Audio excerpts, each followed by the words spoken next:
Brigade ময়দানের পরে আবারও লক্ষ্যকণ্ঠে গীতাপাঠ শিলিগুড়ির কাওয়াখালী ময়দানে, এবং সেই কাওয়াখালী ময়দানে কলকাতা থেকে আগত হয়েছে সাইকেল নিয়ে দীর্ঘ 9 দিন যাত্রা পরে।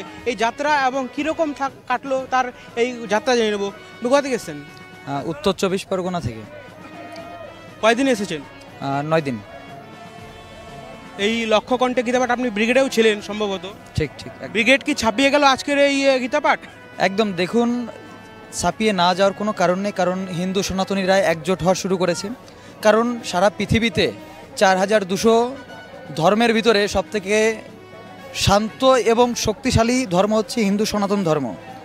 আজকে আমাদের হাতের 5টা আঙুলের মতো আমরা বিভক্ত হয়েছি বিদায় আজকে কিন্তু আমাদের সেই শক্তিটা আমাদের আমরা দেখাই না। তো আমরা কিন্তু সনাতনীদের উপর যেভাবে বিভিন্ন দেশে আক্রমণ হচ্ছে, এবং আমার এই রাজ্য বা আমাদের ভারতের ভিতরে বিভিন্ন রাজ্যেতেও কিন্তু হিন্দু সনাতনীদের উপরে আক্রমণ হচ্ছে।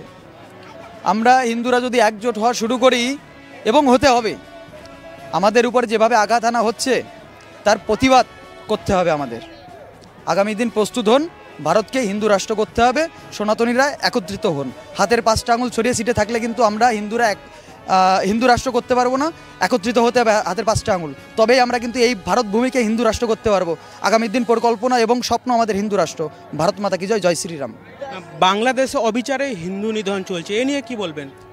আপাতত একটাই কথা বলবো, বাংলাদেশে যেভাবে সনাতনীদের উপর অত্যাচার তার কঠোর নিন্দা জানাই, এবং যেভাবে বাংলাদেশে হিন্দু সনাতনীরা ঐক্যবদ্ধ হয়েছে, এই ভারত থেকে বা আমাদের পশ্চিমবঙ্গের সকল হিন্দু সনাতনীদের কিন্তু বাংলাদেশকে বা বাংলাদেশের সনাতনীদের কিন্তু দেখা উচিত এই মুহূর্তে, কারণ তারা কিন্তু ঐক্যবদ্ধ হওয়ার চেষ্টা করছে এবং হচ্ছে।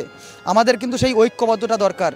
আর যেভাবে ইউনূসের সরকার যেভাবে সনাতনীদের উপর আক্রমণ হচ্ছে, খুব সাবধান হয়ে যাও, কারণ সনাতনী কিন্তু জেগে গেছে। এবার কিন্তু ঘটনা অন্য হয়ে যাবে।